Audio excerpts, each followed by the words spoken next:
Okay, so let me tell you a story. Okay, I released this book a day before the pandemic started. But of course, I didn't realize what the pandemic was. Never had that before, never knew what that was. And I made such an effort. I was working on this book for a long time. This is my 13th book published. Okay, it's called Twists of Hate. It is actually the 10th book in the Sorrow Separation saga. Okay, and has a lot of poetry, emotions, fiction. Okay, so I was working on this for a while, right? I was working on this when I was working in the medical field, and then when that closed, and I switched to going back to Staten Island to work with the retail slash medical job, I wound up finishing this and publishing this, but didn't realize what was to come. That there was a thing with the coronavirus and the pandemic and everything that I worked hard to do. I spent a lot of money on this book.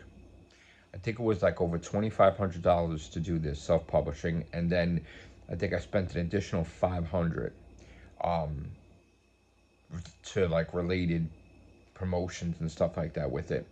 So it's probably about $3,000, and um, it's like a hobby, just like my gaming is a hobby and my YouTube is a hobby. So it was a hobby. Um, I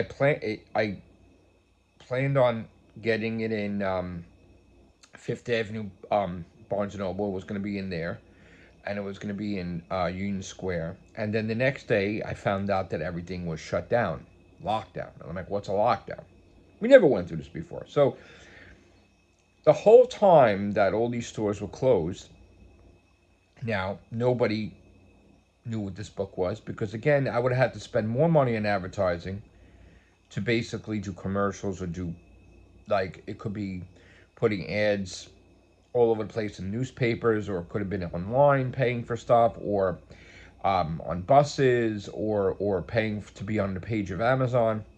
So I already spent all that money, and I did not spend any more. And the book suffered because it's not the book's fault because of a pandemic. And the problem was when everything was going back to normal,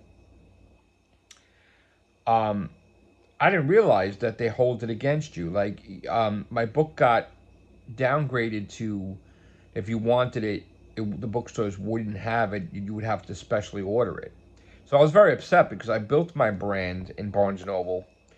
It took me a long time to get in there, and now you couldn't just get this book. Like it wasn't like my other book, Promised Dream, where it could go into the stores, buy it, they replenish it, whatever.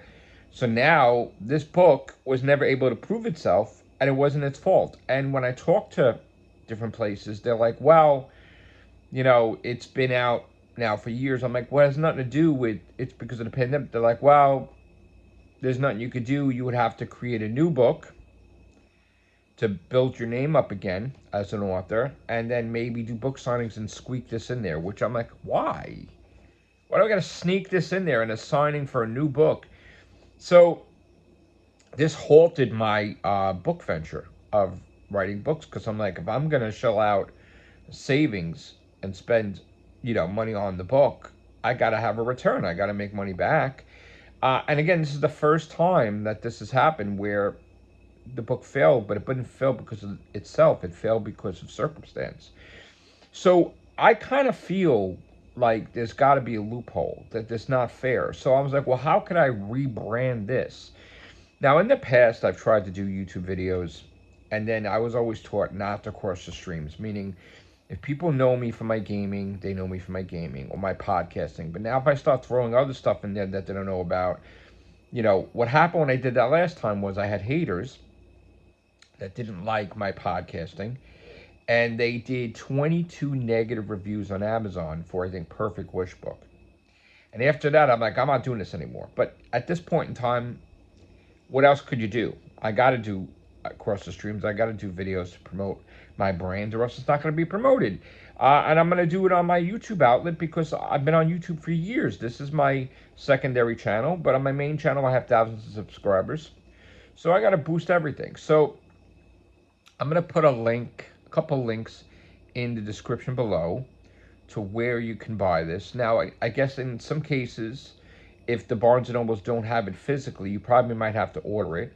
But I want you to give it a shot. I mean, this is my latest book. It has a lot of emotions involved into it. I'll read you the description. Twists of Hate. A man wrestles with depression and time travel intervention. The shadow tries to unravel his life while an angel seeks to set it right.